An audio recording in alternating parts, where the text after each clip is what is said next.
You find my tale interesting? The figure said, reaching for a wall torch. So, you are the skald. You are Ari, Adam said slowly, not sure of the appropriate word to use. He chuckled. I never thought of myself as a skald, but I guess I am. And who are you? I am Adam of Bremen. I've traced you from information I obtained from the Iceland authorities. You were on a ship that was lost delivering the Book of Kells and the Holy Lance to Columba in Ireland. I lost track of you until I came across an old Viking trader named Raffin, who said that you were left at Markland. Why are you here? I am a traveler who seeks out the Chaldees. I would like my book back. Adam closed the journal and returned the volume to its author. The cloth map that had fallen out earlier was still on his lap. He laid his palm over it. When Ari turned away from him to place the book back on the shelf, Adam casually slid the cloth back into an inside pocket of his habit. You didn't elaborate in the book, but how is your stomach wound from the lance? It hasn't given me any trouble since the day it happened, Ari replied. Ari, are you aware how much time has passed since the events that you so accurately recorded in the book? Ari stood in thought for several moments. Adam suspected that time on Markland passed from day to day without clear demarcation. The rising and the setting of the sun were insignificant events. One season changed to the next season, but both always began again. No, I do not know, Ari said at last. The ship you sailed on left Iceland over 20 years ago. Ari, you have not aged a day in 20 years. The pompous grin momentarily disappeared from Ari's face, replaced by a look of epiphany. Yes, I remember, he said thoughtfully, but I didn't see a wound or blood, so I thought I had imagined the lance's tip penetrating my skin. It's difficult to remember things that happened so long ago. It feels like another lifetime. The lance has given you eternal life. A drop of the Lord's blood stained the tip, and when it comes into contact with another's blood, it gives eternal life, so the story says. Of course, he said. But you see, this is the reason that I've been spared. Come with me. What else do you remember? Adam asked. I married Freda's Eric's daughter, Ari said in a dazed voice, staring off into another time. Did you leave Vinland?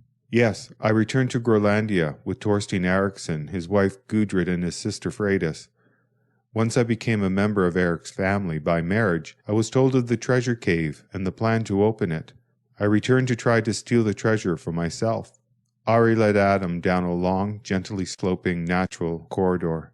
They passed underground waterfalls and springs of fresh water. In time, Ari spoke. As you notice, we have created not only a monastic group, but a community. We've built on what the Chaldees began. Our brothers, while maintaining their monastic life, are now allowed to take a wife and father children. The natives of this land are helping us to sustain ourselves, and in so doing are securing our future in this new land. And who is the leader of the group? Adam asked. I am the appointed one. Appointed by your peers? Ari stopped. There was an uncomfortable pause. Adam heard only the trickle of an underground stream. Appointed by God, Ari finally answered, not turning around to face Adam, but instead leading the way over a makeshift bridge.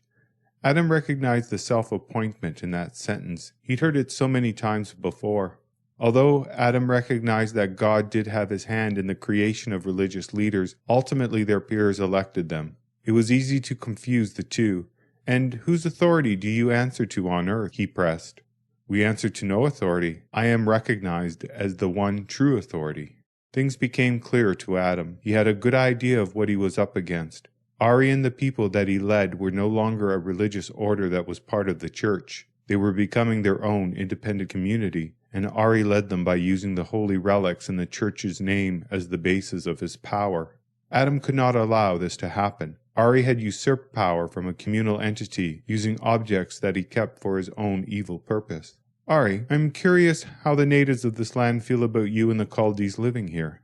They have not shown any resistance that is capable of overwhelming my authority. In fact, they have willingly taken a totally subservient position. They are willing to live under our authority and by our laws. His voice deepened with enthusiasm. The more natives we talk to, the more we learn of the vastness of this land. It is not an island as originally thought. Its size rivals that of Europe. Just think of it, Adam. A new country, and it is learned clergy like us who will lead it. Ari led Adam through lit catacombs that seemed to be used as access ways from the forest above. This must be how the people of this land are getting around, Adam thought. Ari, where are you taking me? Adam asked as he saw daylight filtering into the tunnel up ahead. I'm taking you to our main camp, he answered. On top of his satisfaction at finding the person that he traveled so far to find, Adam felt both fear and exhilaration that increased along with the light from the cave entrance. They exited the catacombs and squinted in the noonday sun at the bustle of a thriving village. All around them, men and women worked on the land, wove baskets or tended pots of steaming liquid suspended over fires. Children chased one another around Ari and Adam's feet. People momentarily stopped and looked at Adam, but soon returned to their duties. It appeared to be a normal community, but there was a strange and ordered dynamic to the people. If Adam didn't know better, he could have been looking at a European town. Adam knew that this was a result of Ari's control. He'd squeezed the natives' identity out of them and replaced it with his vision of a society. Several Chaldees, dressed in white robes and using their lances as walking sticks, exited the caverns in slow and measured steps. Their heads remained lowered in prayer as they passed Ari and Adam. Ari turned to Adam. Adam, why are you here? I want to join the Chaldees, Adam replied, ready with his answer. You will need to petition the council of the servants of God.